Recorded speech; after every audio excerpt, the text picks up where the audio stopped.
Kwangu mimi ni mama ambaye nilimfahamu na tukafahamiana vizuri, tukaishi vizuri.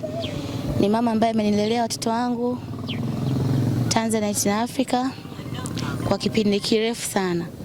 Kipindi ambacho sikuwa najua uzazi ni nini, lakini yeye alisimama kulea watoto vizuri. Kwa kweli ni mama ambaye alikuwa msaada mkubwa sana kwangu.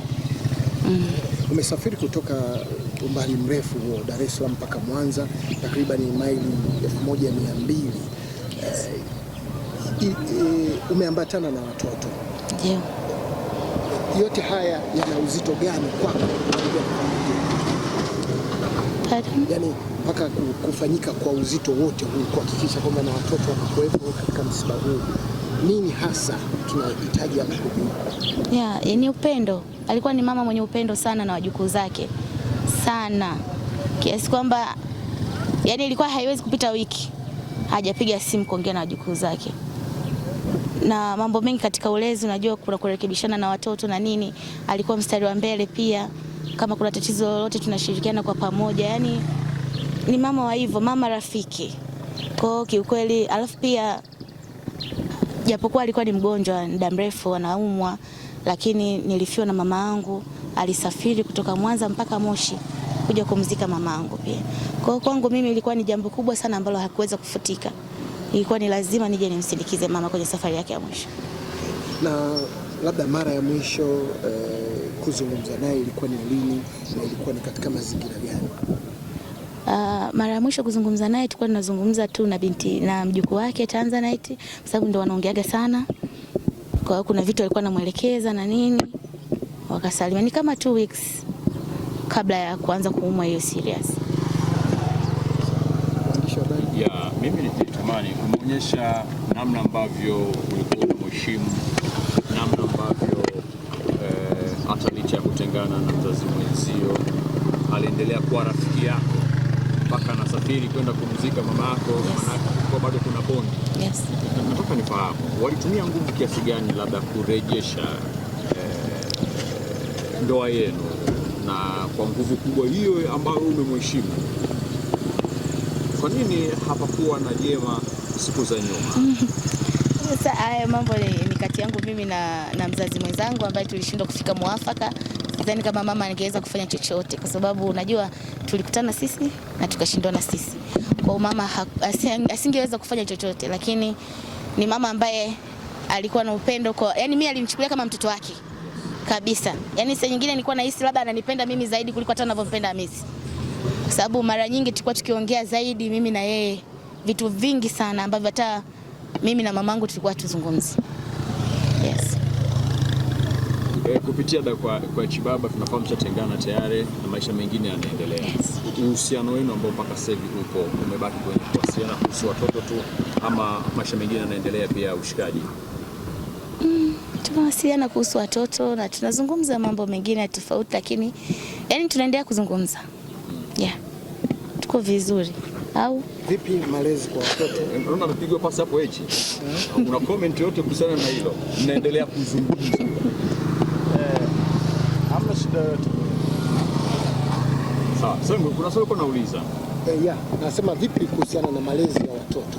Kuna ugumu kiasi gani mnapokuwa mbali? Ugumu sio sana, kwa sababu kama ikitokea changamoto yoyote inayohusu watoto niko nao mimi, huwa namshirikisha, na pia nilikuwa namshirikisha mama zaidi. Kwa hiyo tunashirikiana, tunaelezana, na yeye anaongea na watoto na mimi naongea nao hivyo.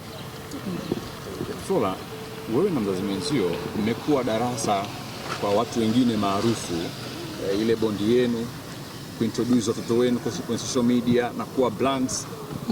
Unafikiri makosa ambayo nyinyi ndani mliyakosea, kuna vijana ambao sasa hivi tunaona wanachipukia kwenye umaarufu wakiwa na hizo kapo ambazo wanaziweka mitandaoni, kama ni darasa, ungetamani kuwapa darasa gani sisi wanakusikiliza? Mimi siwezi nikawapa darasa in search, kwa sababu unajua mahusiano hayafanani. Kila mahusiano yana jinsi yake yalivyo. hiyo unaweza kumshauri mtu, bwana, ukiwa na mke wako labda mnunulie dera kila siku, kumbe mke hapendi madera. Kwa hiyo kila mtu ana mtu wake, umjue mtu wako basi ujue naishi naye vipi. Hivyo.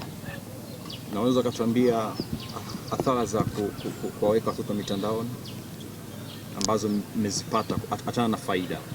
Yes, faida tunafahamu, inawezekana kuna ubalozi watoto wamepata, tunaona athari tuone kama zipo na zina ukubwa kiasi gani. Hasara mara nyingi inatokana na wewe jinsi unavyoishi na mtoto wako. Kwa mfano Tanzanite anaonekana mitandaoni, lakini Tanzanite hamiliki simu ambayo inamruhusu yeye kuingia mtandaoni kuposti au kuangalia chochote. Kwa hiyo ukiona kwenye page yake kuna kitu kimepostiwa, nimeposti mimi au ameposti babake. Kwa hiyo ni jinsi ya kucontrol tu huo uhuru wa mtandao unakuwaje kwa mtoto wako. Basi so far sijaona hasara. Okay. Yeah. Sawa, ni swali la mwisho hapo. Kwamba pengine watu wakishatengana wakabaki mtu na mzazi mwenzie, wengi huwa wanaamini kwamba watu wameshakuana. Lakini nyinyi kwa takriban miaka 7 sasa hivi mmeendelea kuwa marafiki, na pengine una message gani sasa kwa watu ambao walishatengana lakini bado ni wazazi, wana watoto, wanatakiwa waishi vipi? Kwanza kuachana sio vita. Sio vita, na hiyo haikupi nafasi ya wewe kuwa na chuki na mwenzio, kwa sababu hapo mwanzo mlipendana. Basi yani mtumie tu upendo ambao mlikuwa nao mwanzo kuendeleza mahusiano mazuri kwa ajili ya watoto. Na hasa ukishakuwa na mtoto na mtu, wewe umeshakuwa ndugu na hiyo familia. Kwa hiyo lolote linalotokea linamgusa mwanao, linakugusa na wewe kwa moja kwa moja. Kwa hiyo ukitambua hilo, kunakuwa hakuna chuki. Yeah. La mwisho kwako, kama kuna kitu ambacho always ulikuwa unakimiss kutoka kwa mwenza wako? Nilichokuwa nakimiss? Yes. Ucheshi, kuwepo mezani, wapi na nini, chochote tu. Na unafahamu mwenza wako ni mkali wa bolingo.